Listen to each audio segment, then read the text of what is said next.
Hi everyone. I want to do a quick video to show you what you will be doing for speech one. So let me share my screen.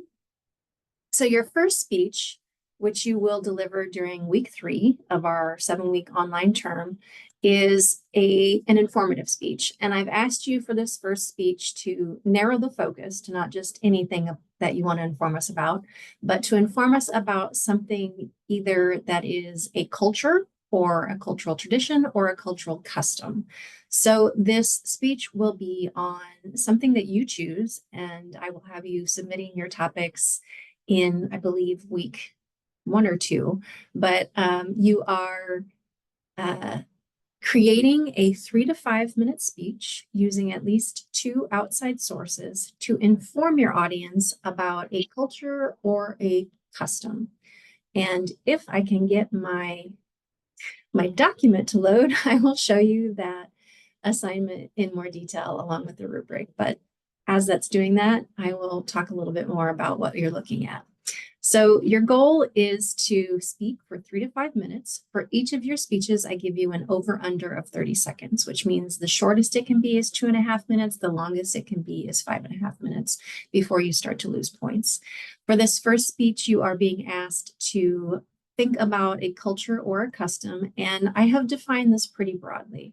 So I have had students do everything, as the sheet says, from the Amish culture, punk culture, the deaf culture, 80s pop culture, roaring 20s. So those are all examples of culture. It doesn't have to just be, this group of people who lives in this country, but it could be something like pop culture. And you get to decide then what points you want to focus on. Culture in and of itself is a big topic. And so if I were to do the culture of Italy, you think about the food, the geography, the language, the art.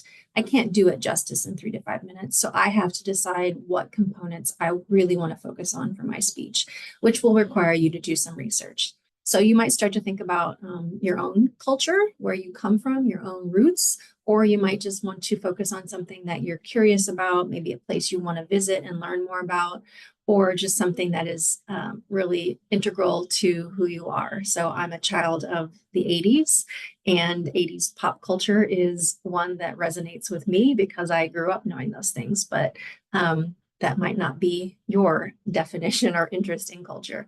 So for this first speech, 3 to 5 minutes, and you are deciding again how many of those components you want to focus on. Limit it to 2 to 3 main points, just for the size of this speech.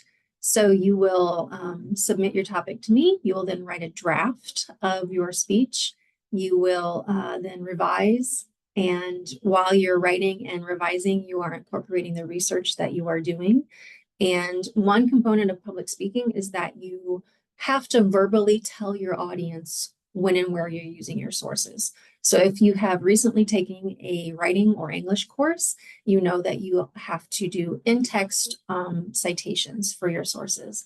So in speech, these are verbal cues to your audience. So if I wanted to tell my audience that I found information on the New York Times newspaper website, I would say something like, according to a fall 2024 New York Times article, it says that Italy is the #1 tourist destination for most Americans. I made that up, but you want to be able to tell your audience while you're speaking where your information is coming from. That builds your ethos or credibility, and it helps us to trust that information a bit more.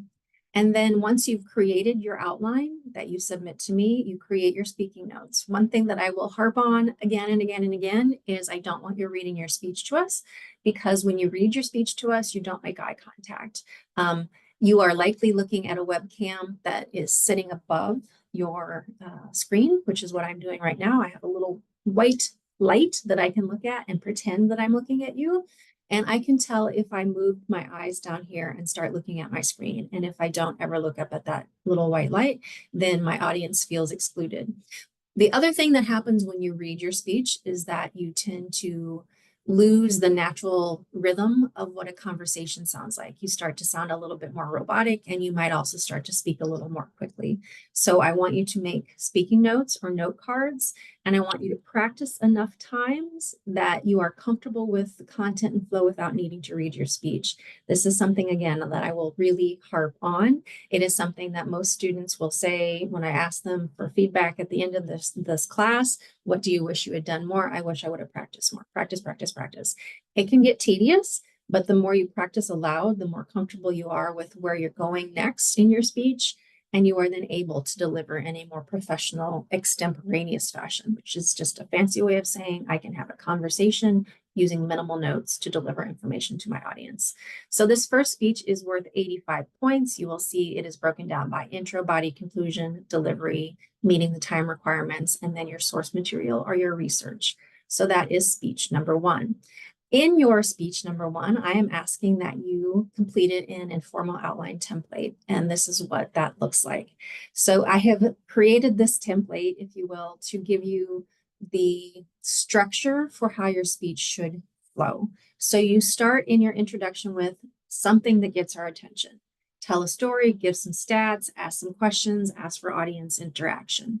You then build common ground or relevance. Tell us why this topic is important to you, why it should be important to us, a fun fact in some way that you're connected to the topic.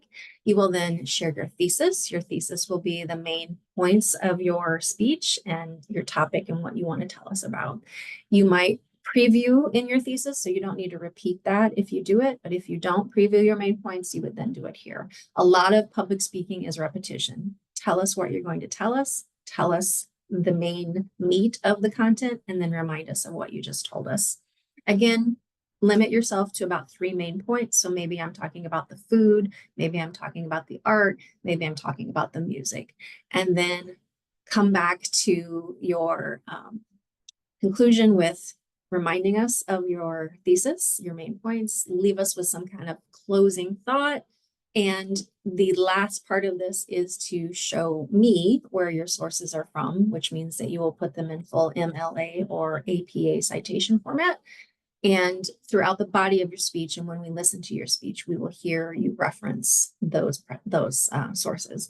And then in this area, there are 2 former student speech samples. I have one on Amsterdam and one on 80s pop culture. These both, I believe, had longer time limits, so you might find that the content is quite lengthy. You probably won't need to fill up that much time. I know Jessica's on 80s pop culture lasted probably 10 minutes, which was too long for the assignment, but it was a good and well done speech.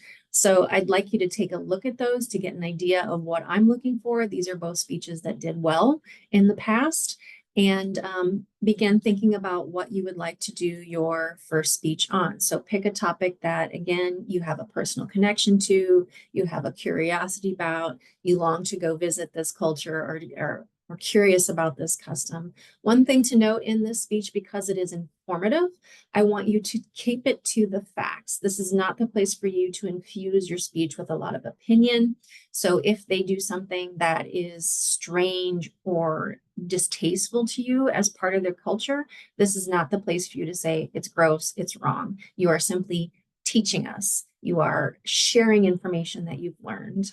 For your next speech, persuasion, that is where you can express your opinion more, but keep this objective, keep it neutral, keep it informative. So that is speech number 1. You will be delivering it by Sunday of week 3, and this speech does not require an audience. Let me know if you have questions, and I look forward to hearing your ideas. Take care, everybody.